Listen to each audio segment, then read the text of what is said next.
TCB তার পণ্য সরবরাহ করছে ভর্তুকি মূল্যে অ্যাট দ্য সেম টাইম, এবং এটা আমরা 1 কোটিতে উন্নীত করবো ইনশাআল্লাহ খুব শীঘ্রই।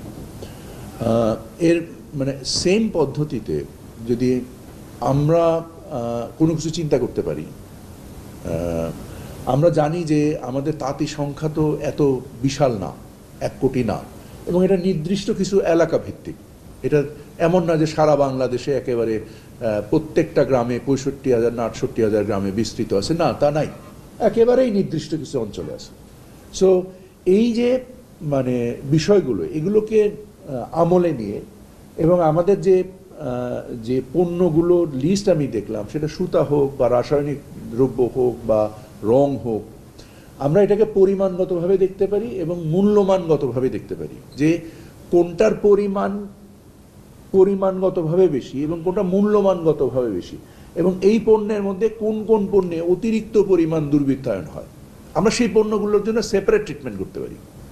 যে পণ্যগুলো স্বাভাবিক, সেই পণ্যগুলোর জন্য আমরা এক ধরনের চিন্তাভাবনা করতে পারি। জাস্ট পরামর্শ করে আমি বলছি, যখন আমি শুনছি। সো আমি আপনাদেরকে স্বনির্বন্ধভাবে অনুরোধ করব এই ওয়ার্কশপে অংশগ্রহণ করেন এবং আপনারা প্রয়োজনীয় পরামর্শটা দেন। দয়া করে ফাসাদ করবেন না।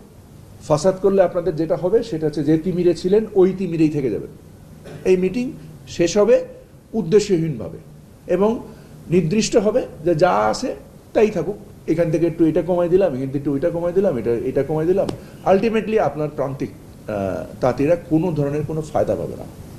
আপনারা যদি দায়িত্বশীলতার সাথে দুর্বৃত্তায়ন দূর করতে চান এবং তাঁতিদেরকে প্রকৃতভাবে উপকারী করতে চান, এই কাগজ বিক্রি করে গরুর গোস্ত খেয়ে তাঁতি বাঁচবে না। কাগজ বেচে দিলাম, এটা করলাম, স্যার 2টা পাইলাম, ঈদের সময় একটু সেমাই খেলাম, মিষ্টি খেলাম, হোয়াট ইজ দিস? এই রীতি থেকে বের হইতে হবে। আমার এই দুর্বৃত্ত জিনিসে অংশগ্রহণ করা যাবে না, সে যেই হোক, কোনোভাবে অংশগ্রহণ করা যাবে না। প্রতিরোধ আমার পর্যায়ে আমাকে করতে হবে। সো আমি আপনাদেরকে অনুরোধ করব, আমরা চাই যে যদি আপনারা প্রাসঙ্গিকভাবে দায়িত্বশীলতার সাথে এই কর্মশালায় অংশগ্রহণ করেন এবং এখান থেকে যদি সুনির্দিষ্ট কোনো পরামর্শ আসে, আমি আপনাদেরকে নিশ্চয়তা দিচ্ছি তাঁতিদের উপকারার্থে প্রয়োজনীয় সংস্কার ইনশাল্লাহ আমরা অতি দ্রুত করে দেব। আর যদি ফাসাদের সাথে আমরা নিজেদের অবস্থানকে জানান দেওয়ার জন্য বিভিন্ন রকমের অযৌক্তিক পরামর্শ দিয়ে একটা ফাসাদ তৈরি করি, করে একটা জিনিসকে করলাম, তাহলে যেখানে ছিলাম সেখানে থেকে যাই, অসুবিধা নেই।